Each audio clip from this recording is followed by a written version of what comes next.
The 2024 Subaru WRX TR doesn't fix what's broken.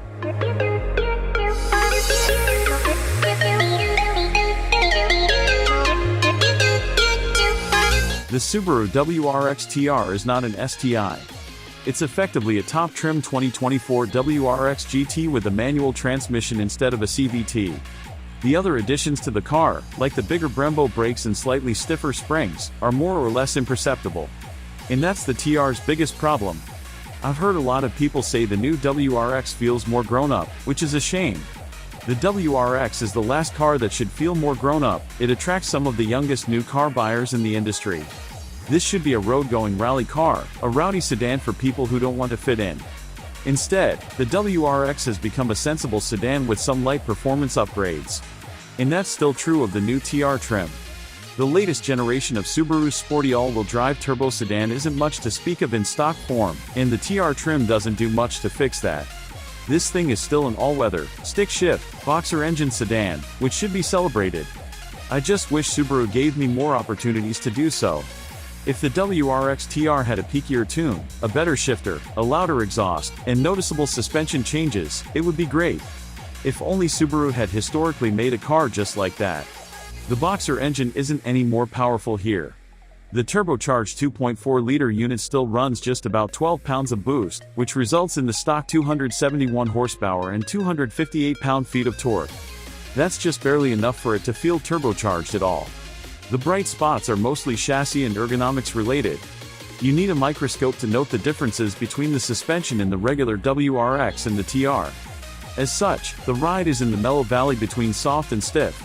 A lack of body roll puts it into the realm of sportiness, but a little bit more spring rate wouldn't hurt. It rides well, even with 19-inch wheels. But I want to feel more of the road. The steering is good even if it's a bit hazy on turn-in.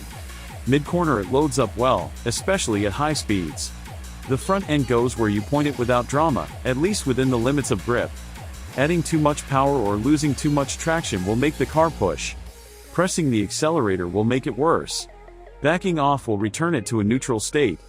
You can really feel how minor steering inputs alter the car's attitude, and it's not just precise as so many companies like to say, there is some actual feedback. The WRX also has excellent visibility, with a low belt line and large window openings all around. This is a very underrated part of making a car feel smaller than it actually is at speed.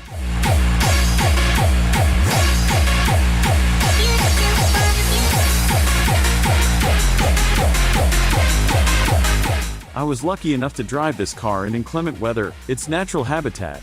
The WRX is known for competently blazing through the rain and the snow, and that's more or less what I got. Hard stops to test traction were surprisingly good with minimal wheel slip. Rev-matched downshifts were tough, though, because the car was just so quiet. But it was never upset by a gear change even without attempting a blip in the throttle. I still wish there was more drama.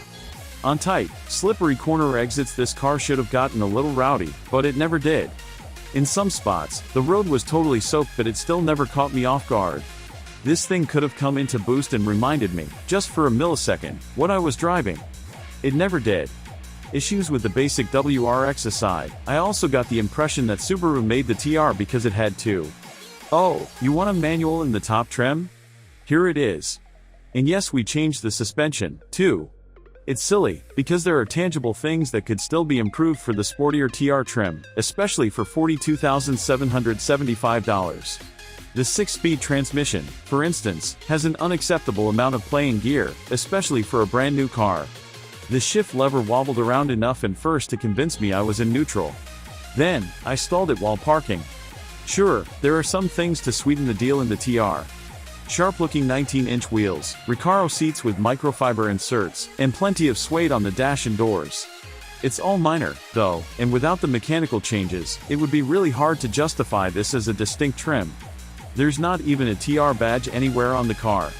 Unless you're a die-hard fan of the Japanese brand who's been chomping at the end of your elf bar to get into a high-trim manual WRX, just get a lower trim version. The cheaper the better, because the aftermarket doubtlessly has answers to all of these issues. The TR feels like an attempt to keep the hardcore fans at bay until Subaru can figure out an STI version, if it ever does.